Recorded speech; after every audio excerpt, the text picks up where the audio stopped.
साथ लम्कादै धार्मिकता र सत्यतालाई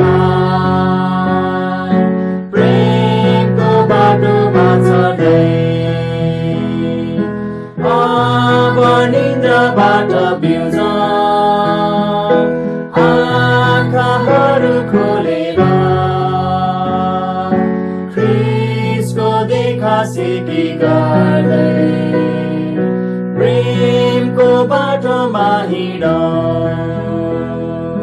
बुद्धिहीन चाहिँ होइन बुद्धिमान चाहिँ हिँडेर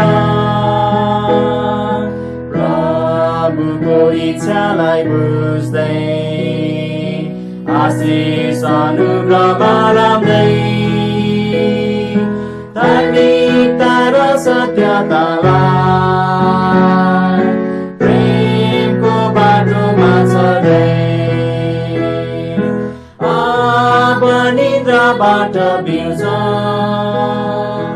आँखाहरू खोलेर ख्रीष्टको देखा सिकी गर्दै प्रेमको बाटोमा हिँडौँ।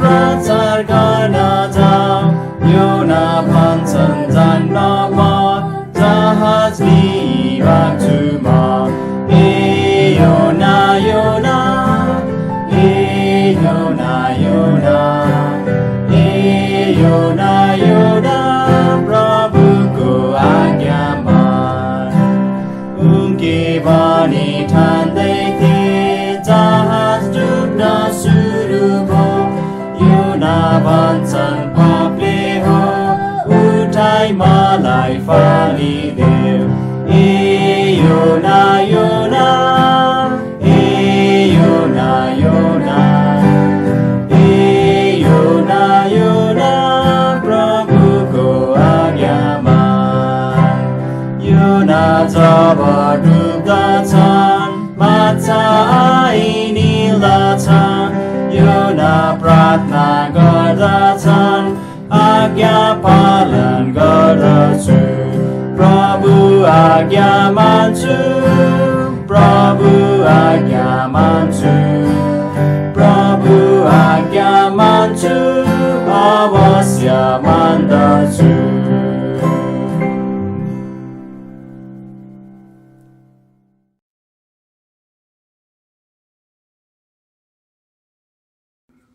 हुन्छ तपाईहरु सबैजनालाई प्रभु येशू ख्रीष्टको नाममा जय मसीह। आउनुस् हामी आज यो समय परमेश्वरको जीवित वचन बाइबलबाट हाम्रो आत्मिक उन्नतिको निम्ति केही शिक्षाहरू हामी सिक्नेछौँ। आजबाट केही हप्ता हामी क्रिस्चियनहरू र भजनहरूको संग्रह अर्थात् भजन संग्रहको सम्बन्ध कस्तो छ भन्ने विषयमा हामी अध्ययन गर्दैछौँ। हामी आज केही कुराहरू हेर्नेछौँ यस विषयमा र अब आउने हप्ता मेरो यात्रा रहेको हुनाले त्यसपछिको हप्ताबाट चाहिँ फेरि हामी यस अध्ययनलाई निरन्तरता दिनेछौँ। सुरुमा म प्रार्थना गर्नेछु अनि त्यसपछि हामी यस वचनको भागलाई अगाडि बढाउनेछौँ। म प्रार्थना गर्छु। धन्यवाद छ परमेश्वर पिता, तपाईँ प्रभुको जीवित वचन अनि त्यस वचनमा रहेका सत्यताहरूलाई हामीले निरन्तर सिकिरहन पाइरहेका छौँ अनि तपाईको मण्डली अनि तपाईका जनहरूको भेलामा अनि यसरी यो अनलाइन मार्फत पनि हामीले सिक्नुपर्ने कुराहरूलाई तपाईँ प्रभुबाट पाइरहेका छौँ। आज पनि हामी एउटा विषय एक क्रिस्चियनको रूपमा हाम्रो निम्ति भजन संग्रहको पुस्तक कति महत्त्वपूर्ण छ भन्ने कुरालाई, एउटा क्रिस्चियन र भजन संग्रहको सम्बन्धलाई हामी केही हप्ताहरू लगाएर अध्ययन गर्न जाँदैछौँ। आजको भागमा हामी सबैलाई आशिष दिनुहोस्। तपाईको जीवित वचनको निम्ति धन्यवाद छ। हामी सिक्नको निम्ति अगाडि बढ्नेछौँ। तपाईँ डोर्याउनुहोस्। आशिष माग्छौँ प्रभु येशूको नाउँमा, आमेन। क्रिस्चियनहरूको निम्ति पुरानो नियम कति मूल्यवान छ भन्ने कुरा नयाँ नियममा यसको उल्लेखनीय रूपमा उद्धरण अथवा प्रयोग हुनुले नै प्रमाणित गर्दछ।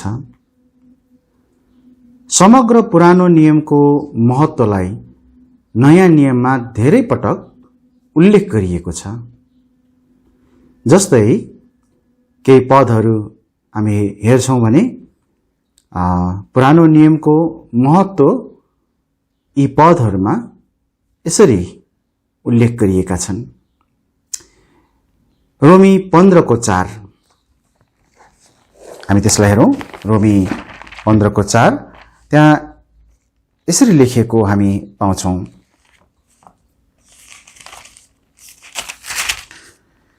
किनकि जे कुराहरू पहिल्यै लेखिए ती हाम्रै शिक्षाका निम्ति लेखिएका थिए, हामीले धीरज र पवित्र शास्त्रहरूको सान्त्वनाद्वारा आशा पाउन सकौं भनेर।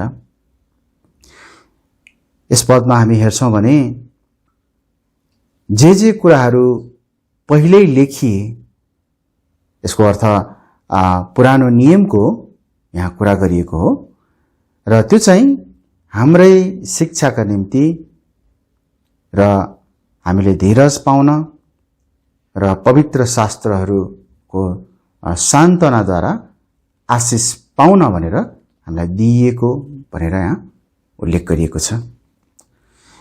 यसैगरी पहिलो कोरिन्थी 10 अध्यायको 11 पदलाई पढ्छौं भने त्यहाँ पनि हामी यस्तै कुरा पाउँछौं। त्यहाँ यस्तो लेखिएको छ, अब उदाहरणका निम्ति यी सबै कुराहरू तिनीहरूमाथि आइपरे र हाम्रै चेतावनीका निम्ति लेखिएका हुन्, जसमाथि संसारका अन्तहरू आइपुगेका छन्। अब यहाँनिर चाहिँ पावलले पुरानो नियममा कसरी इजरायलीहरू परमेश्वरको आज्ञा पालन नगर्दा उनीहरूमा दण्ड आयो, उनीहरूमा परमेश्वरको क्रोध प्रकट भयो भन्ने कुराहरूलाई यहाँ उल्लेख गरेका छन् र यी कुराहरू परमेश्वरको वचनमा लेखिएका छन् र त्यो चाहिँ हामीलाई दिइएको छ र यस पदमा भने अनुसार हाम्रै चेतावनीका निम्ति ती लेखिएका हुन्। यसैले पुरानो नियम हाम्रो निम्ति अत्यन्त जरुरी छ भन्ने कुरा यस खण्डले पनि हामीलाई बताउँदछ। यसैगरी दोस्रो तिमोथी 3 अध्यायको 15 पददेखि 17 पदसम्म हामी त्यहाँ पनि यस्तै कुरा पढ्न पाउँछौँ। र विशेष गरी यहाँ चाहिँ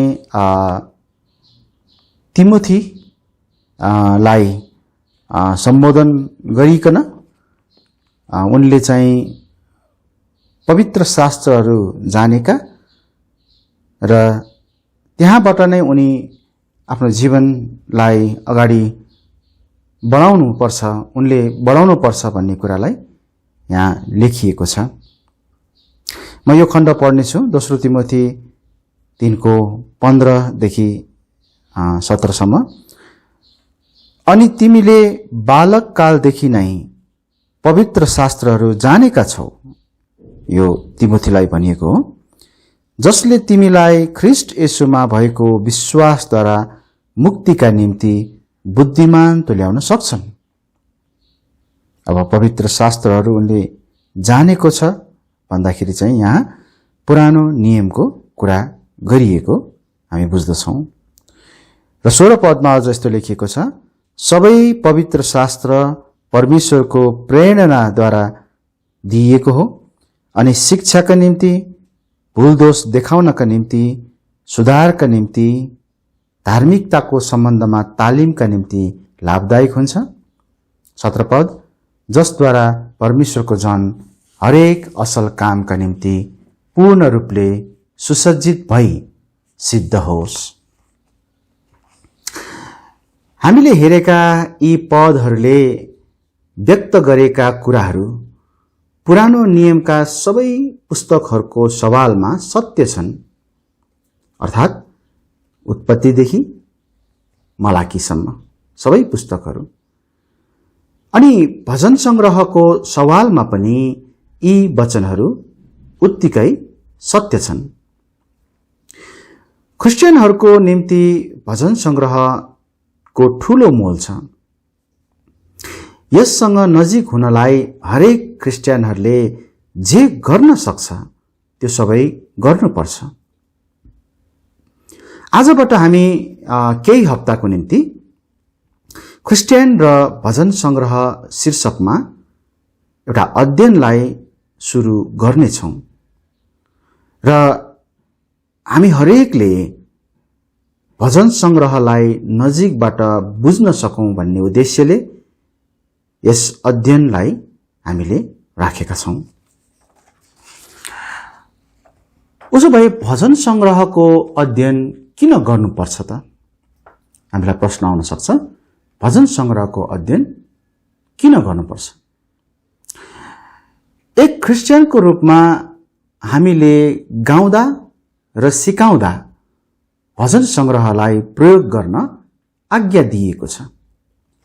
याद गर्नुस् है, हामीले एउटा क्रिस्चियनको रूपमा गाउँदा र सिकाउँदा भजन संग्रहलाई प्रयोग गर्न आज्ञा दिएको छ।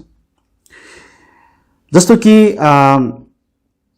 एफएसी 5 अध्यायको 19 पदमा त्यहाँनिर यसरी लेखिएको छ। एफएसी 5 अध्यायको 19 पदमा,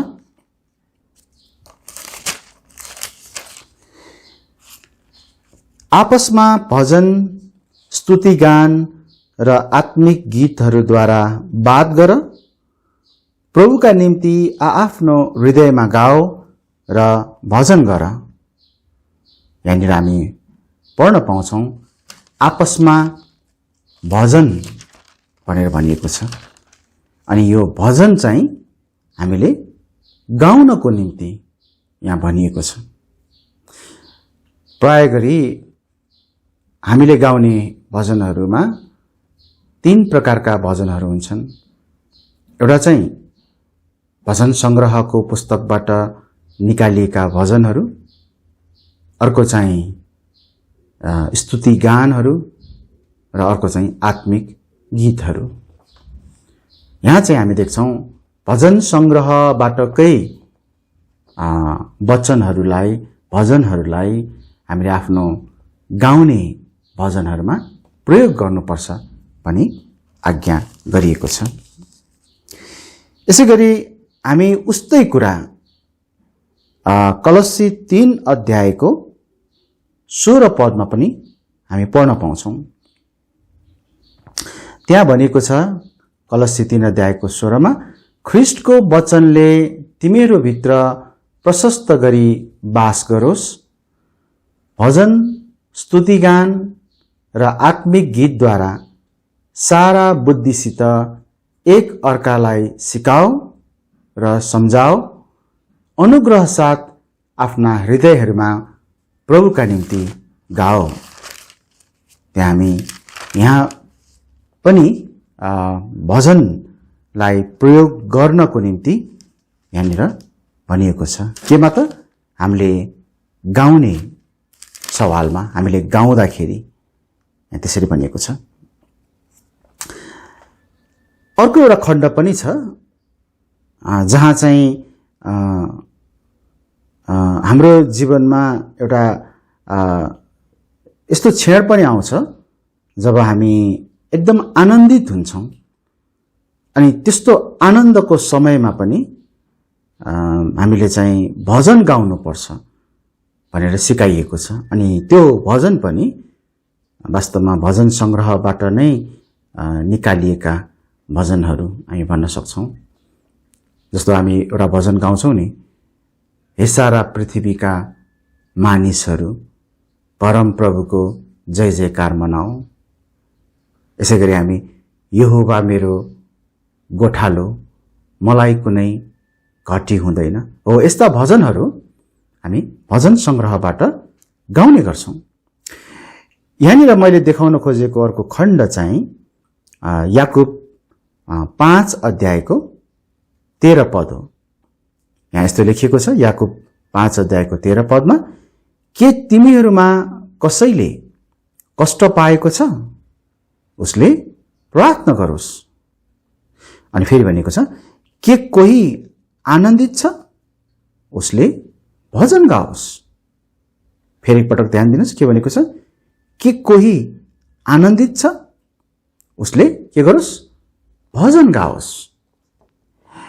यसैले एउटा क्रिस्चियनको रूपमा हामीले गाउँदाखेरि हामीले भजन सङ्ग्रहबाट भरपूर अथवा पर्याप्त मात्रामा हामीले प्रयोग गर्नुपर्छ भजन सङ्ग्रहमा उल्लेखित कुराहरूलाई। यसै गरी परमेश्वरका सत्यताहरू सिकाउन र येशू नै ख्रिस्ट अर्थात् मसीह हुनुहुन्छ भनी पक्का गर्न भजन सङ्ग्रह ज्यादै उपयोगी छन्। सम्झना गर्नुहोस् है, येशूले भजन सङ्ग्रहलाई लुका 24 अध्यायको 44 पददेखि 47 पदमा प्रयोग गर्नुभयो र हामी अरू ठाउँमा पनि उहाँले भजन सङ्ग्रहका खण्डहरूलाई प्रयोग गर्नुभएको पाउँछौँ। तर हामीले यहाँ हेर्न खोजेको चाहिँ परमेश्वरको सत्यताहरू सिकाउनको निम्ति भजन सङ्ग्रहका खण्डहरू प्रयोग गरिनुपर्छ। त्यो ज्यादै आवश्यक छ। तपाईँले हेर्नुभयो भने प्रभुका अरू चेलाहरूले उहाँका अरू सेवकहरूले पनि भजन सङ्ग्रहलाई धेरै नै प्रयोग गरेका छन्। उदाहरणको निम्ति पत्रुसलाई हामी लिन सक्छौँ। उनले भजन सङ्ग्रहलाई प्रेरित 2 अध्यायको 25 पददेखि 28 पदसम्म र 34 पददेखि 35 पदसम्म उनले प्रचार गरेको त्यो पहिलो सुसमाचारीय सभामा, त्यो बेलाको त्यो प्रचारमा उनले भजन सङ्ग्रहको खण्डलाई प्रयोग गरेका छन्। त्यति मात्र होइन, भजन सङ्ग्रहको पुस्तकमा परमेश्वरले गर्नुभएको सृष्टिको वर्णन, उहाँको अनन्तको गुणहरू, मानव जातिप्रति उहाँको वास्ता र छुटकाराको सुन्दर वर्णन हामी पाउँदछौँ। यो संसार र यहाँ भएका सबै कुराहरू कसरी बनिए, कसले बनाउनु भयो? भजन सङ्ग्रह पढ्नु भयो भने तपाईँले त्यसको धेरै धेरै जवाफ पाउन सक्नुहुन्छ। परमेश्वर कस्तो हुनुहुन्छ? उहाँको स्वभावहरू गुणहरू कस्ता छन् हामी त्यसलाई पनि भजन संग्रहमा पाउन सक्छौं। अनि साथै मानव जातिप्रतिको उहाँको वास्ता र छुटकाराको सन्दर्भमा पनि अथवा छुटकाराको बारेमा पनि हामी यसै पुस्तकमा वर्णन गरिएको हामी पाउँदछौं। यसैले एउटा क्रिस्चियनको रूपमा हामीले सत्यताहरूलाई सिक्नको निम्ति र सिकाउनको निम्ति हामीले भजन संग्रहलाई धेरै प्रयोग गर्नुपर्छ। यति मात्र होइन, हामीले भजन संग्रह पढ्दा अरू धेरै फाइदाहरू पाउँछौं। हाम्रो निम्ति आत्मिक फाइदाहरू धेरै छन्। जस्तै हाम्रो जीवनमा परमेश्वरको उपस्थितिको तीव्र चाहना र तृष्णा प्राप्त गर्न हामीले भजन संग्रह पढ्नुपर्छ। एउटा विश्वासीले परमेश्वरको उपस्थितिको चाह गर्नुपर्छ। तपाई र मेरो हाम्रो सँगै हाम्रै सामु परमेश्वर भएको, उपस्थित हुनु भएको र हामीलाई उहाँले संगति, हामीसँग संगति उहाँले गरिरहनु भएको हामीले चाहेको हुनुपर्छ। जब तपाई भजन संग्रह पढ्नुहुन्छ, प्रभु तपाई मसँगै हुनुभएको होस्, प्रभु तपाई यहाँ मसँगै उपस्थित हुनुभएको होस् भनेर चाहिँ हामीले चाहना र तृष्णा गर्न सक्ने, हामीलाई त्यसरी चाहिँ एउटा उत्साह दिने, त्यो सत्यता चाहिँ वास्तविकता हो भन्ने कुरालाई प्रकट गर्ने, प्रष्ट पार्ने काम भजन संग्रहले गर्दछ। यसको अर्थ मैले भन्न खोजेको चाहिँ भजन संग्रहलाई पढ्दा हामी परमेश्वरको उपस्थिति हाम्रो नजिकमा रहेको हामी बुझ्न सक्छौं। त्यसैगरी हामीले भजन संग्रहमा उहाँमाथि राखिने आनन्ददायी भरोसा र उहाँको प्रशंसाको प्रार्थना र गीतहरू भेट्टाउँछौं। तपाई आनन्दित हुनुहुँदा वा तपाई खुसी बन्नु हुँदाखेरि तपाईले परमेश्वरमा आफ्नो हृदय पोख्नुहुन्छ र तपाईले उहाँमा सँगै हिँड्दै अगाडि बढ्दै जाँदा तपाईले यस्तो भरोसा राख्न सक्नुहुन्छ जो चाहिँ तपाईमा एउटा हृदयमा आनन्द दिने खालको त्यो भरोसा हुन्छ। तपाईलाई शंका हुँदैन, तपाईलाई त्यहाँ भ्रम हुँदैन, अन्योल हुँदैन। र त्यति मात्र होइन, तपाईले जब भजन संग्रहलाई पढ्नुहुन्छ त्यहाँ प्रार्थना र गीतहरू छन् जसले परमेश्वरको चाहिँ प्रशंसा गरिएको हामी पाउँछौं र हामीले पनि त्यो पढ्दै उहाँको त्यसरी नै प्रशंसा गर्न सक्छौं। हाम्रा हरेक भावनात्मक अभिव्यक्तिहरूलाई भजन संग्रहमा सुन्दर र प्रेरणादायी ढंगले उल्लेख गरिएको भेट्टाउँछौं। यसको अर्थ मैले भन्न खोजेको कुरा के हो भने हामी कतिपटक भावनात्मक कुराहरू व्यक्त गर्छौं, देखाउँछौं। त्यस्तो प्रकारको हाम्रो स्वभावहरू, हाम्रा भावनाहरूलाई भजन संग्रहले हामीमा त्यो हुन्छन्, हामीले त्यो प्रकट गर्छौं भन्ने कुरालाई यो सत्य हो भनेर देखाउने गरेको छ। जस्तै भजन संग्रहमा एउटा मानिसको आनन्दको स्वभाव, मानिसले गर्ने परमेश्वरको प्रशंसाको एउटा अभ्यास अथवा प्रशंसा गर्ने बानी, साथै मानिस पश्चाताप हुनुपर्छ, पश्चातापी हुनुपर्छ, मानिसले परमेश्वरमा भरोसा राख्नुपर्छ, मानिसहरू कतिपटक शंका गर्छन्, कतिपटक रिसाउँछन्। यस्ता सबै प्रकारका भावनाहरूलाई भजन संग्रहको पुस्तकमा व्यक्त गरिएको पाउनुहुन्छ। हामीलाई थाहा छ भजन सङ्ग्रहका लेखकहरूमध्ये एकजना लेखक चाहिँ दाउद हुन् र दाउदले यस्ता विभिन्न अवस्थाहरूमा उनले व्यक्त गरेका अथवा बताएका भनेका कुराहरू भजन सङ्ग्रहमा उल्लेख भएका छन्। चाहे त्यो खुसीको समयमा होस्, चाहे त्यो परमेश्वरको प्रशंसा गर्दाखेरिको कुरा होस्, चाहे उनले पाप गर्दा पश्चाताप गर्दाखेरिको कुरा होस्, त्यस्ता सबै मानवीय अथवा मानिसको अभिव्यक्तिलाई भावनात्मक अभिव्यक्तिलाई भन्न सक्छौँ हामी भजन सङ्ग्रहमा देख्न सक्छौँ। यसैले भजन सङ्ग्रह क्रिस्चियनहरूको निम्ति भजन बन्न सक्षम भएको छ। भजन सङ्ग्रह क्रिस्चियनहरूको निम्ति प्रार्थनाको पुस्तक बन्न सक्षम भएको छ। यसैगरी भजन सङ्ग्रह क्रिस्चियनहरूको निम्ति क्रिस्चियनहरूको जीवन दर्शनको पुस्तक बन्न सक्षम भएको छ। अनि साथै भजन सङ्ग्रह क्रिस्चियनहरूको निम्ति परमेश्वरको सामु धर्मी र भक्तिको जीवन जिउन तालिम दिने मार्गदर्शक हुन सक्षम भएको छ। देख्नुभयो त कति धेरै आत्मिक फाइदाहरू रहेछन् भजन सङ्ग्रहको पुस्तकलाई पढ्दा। यी कुराहरूलाई यदि हामीले ध्यानमा राख्दै अगाडि बढ्छौँ भने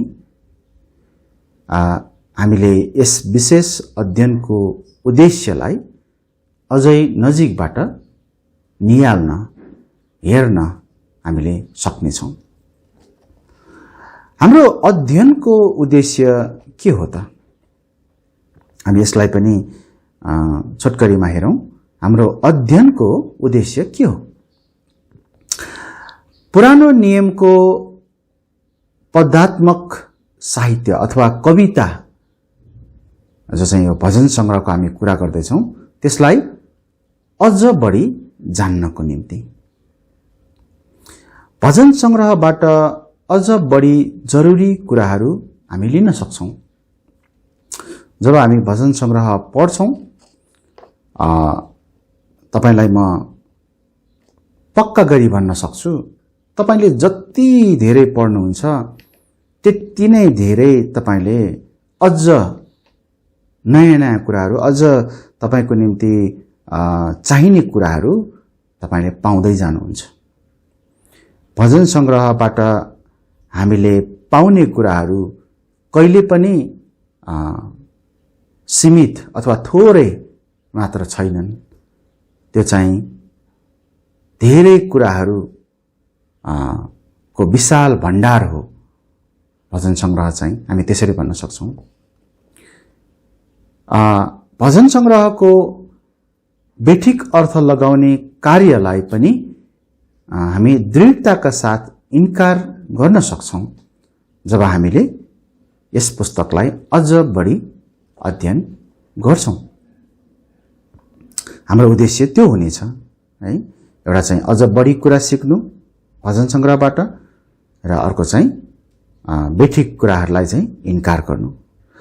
अर्को उद्देश्य भजन सङ्ग्रहले दिने आत्मिक ज्ञान र परमेश्वरप्रति धन्यवादी हुने कुरामा अझ बढ्न सक्न।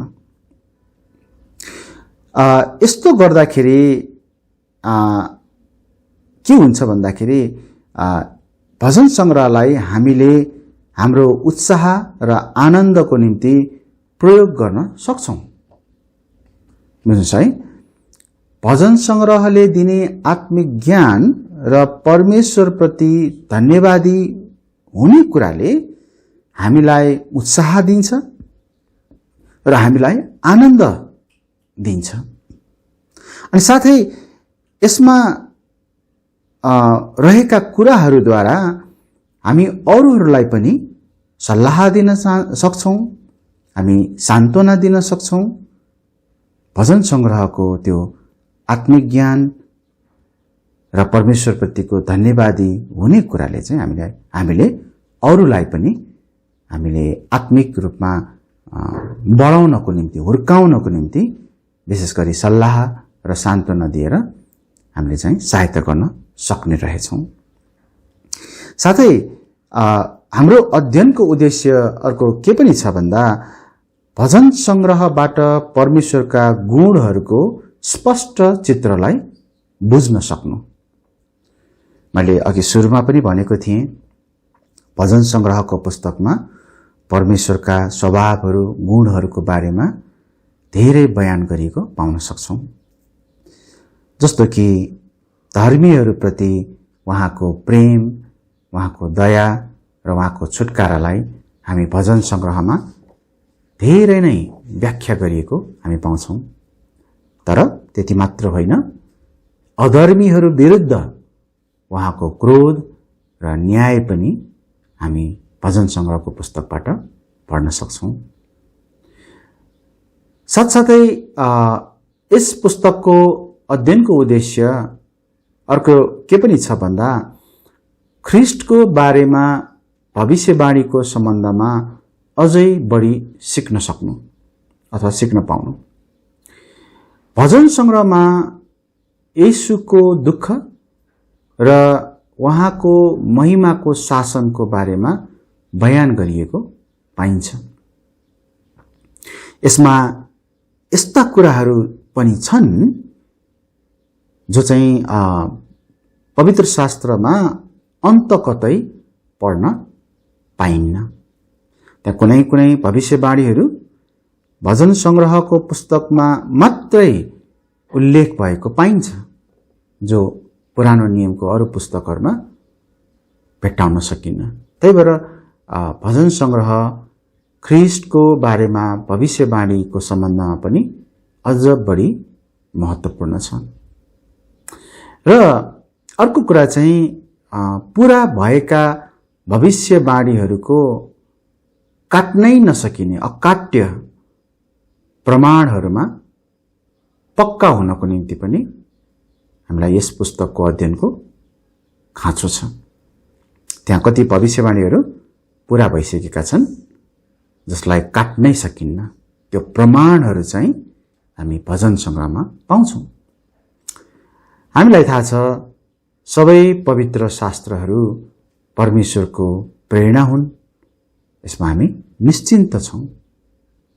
अनि नासरतका येशू नै मसीह हुनुहुन्छ भन्ने दाबी पनि त्यो पक्का दाबी हो, जसलाई हामी सबै पवित्र शास्त्रहरूमा अर्थात् त्यहाँ भित्र रहेको भजन संग्रहमा पनि येशू नै मसीह अर्थात् ख्रीष्ट हुनुहुन्छ भन्ने दाबी गरिएको हामी पाउँछौँ। जस्तै केही उदाहरणहरू, भजन संग्रह 22 अध्यायलाई तपाईले पढ्नुभयो भने त्यहाँ क्रुसमा मसीहको एउटै हड्डी नभाँचिने भविष्यवाणी गरिएको थियो, जो ख्रीष्टमा पूरा भइसकेको छ। यसैगरी उहाँको पोशाकको निम्ति गोला हालिनेछ भन्ने कुरालाई पनि भजन संग्रह 22 मा उल्लेख गरिएको छ, जुन कुरा पनि पूरा भएको छ। अनि साथसाथै हामी अझ पढ्न पाउँछौँ त्यहाँ जस्तो उहाँको हात र पाउलाई छेडिनेछ भनेर भजन संग्रहमा 22 अध्यायमा गरिएको बयान उल्लेख गरिएको कुरालाई चाहिँ आजभन्दा 2000 वर्ष अगाडि क्रुसमा पूरा भएको, येशूमा पूरा भएको हामी पाउँदछौँ। यसैले भजन संग्रहको पुस्तकले आउने दिनहरूमा घट्ने घटनाहरूको विषयमा मात्र भविष्यवाणीहरू गरेको पाउने होइन, तर बितिसकेको अथवा गइसकेको पूरा भइसकेको भविष्यवाणीहरू पनि उल्लेख थिए, जुन चाहिँ हामीले अहिले हेर्यौँ येशूको सवालमा, क्रुसमा येशूको सवालमा कति कुराहरू पूरा भए हामी त्यो पनि देख्न सक्छौँ। आजको वचनको भागलाई चाहिँ विशेष गरी हामीले यस अध्ययनको परिचयको रूपमा मात्रै लिएका छौँ। हामीले मुख्य कुरा चाहिँ भजन सङ्ग्रहको अध्ययन गर्नु किन आवश्यक छ र यस अध्ययनको उद्देश्य के हो भन्ने कुरालाई हामीले हेरेका छौँ। म अन्तमा आउँदछु। भजन सङ्ग्रहको पुस्तकलाई किन हरेक क्रिस्चियनहरूले पढ्न र अध्ययन गर्नुपर्छ भन्ने कुराको आज हामीले केही कारणहरू मात्र हेर्यौँ, केही थोरै कारणहरू मात्र हेर्यौँ। वास्तवमा भजन सङ्ग्रह हाम्रो निम्ति अमूल्य पुस्तक हो। यो पुस्तक एक क्रिस्चियनको जीवनसँग जोडिएको छ। मैले आशा राखेको छु र प्रार्थना गर्दछु कि हाम्रो जीवनमा भजन सङ्ग्रहको महत्त्व र उद्देश्यहरूलाई केही हदसम्म यस अध्ययनले पूरा गरोस्। म तपाईहरूलाई उत्साह दिन्छु। भजन सङ्ग्रहलाई तपाईको दैनिक जीवनमा छुट्टै बाइबल पढाइमा कम्तीमा एउटा पद भए पनि पढ्ने बानी बसाल्नुहोस्। मैले भन्न खोजेको कुरा चाहिँ हामी सबै दिनहुँ बाइबल पढ्छौँ। हामी क्रमिक रूपमा निरन्तर रूपमा बाइबल पढिरहेका छौँ होला। एक पुस्तकबाट अर्को पुस्तक गर्दै हामी परिवारमा पढ्छौँ, व्यक्तिगत पढ्छौँ। तर मैले योभन्दा एउटा अर्को समय निकाल्नुहोस् भन्न खोजेको हुँ। थोरै समय भइपुग्छ, एउटा छुट्टै समय भजन सङ्ग्रहबाट पढ्ने बानी, एउटै मात्र पद भए पनि। अनि तपाईको जीवनमा त्यसले कति धेरै आशिष दिन्छ भन्ने कुरा तपाईले पाउन सक्नुहुनेछ। हुन्छ, हामी वचनको भागलाई अहिलेको निम्ति यति नै राख्नेछौँ। क्रिस्चियनहरू र भजन सङ्ग्रहको यस शीर्षकको आजको वचनलाई प्रभुको हातमा राख्दै सुम्पदै हामी अगाडि यो सेवालाई पनि हामी समाप्त गर्नेछौँ प्रार्थना गरिकन। र म फेरि तपाईहरुसँग अनुरोध गर्छु र सम्झना दिलाउन चाहन्छु कि यस अध्ययनलाई अब आउने हप्ता चाहिँ एक दिन रोकेर हामी अर्को हप्ताबाट फेरि निरन्तरता दिनेछौँ। आउनुहोस्, म प्रार्थना गर्छु।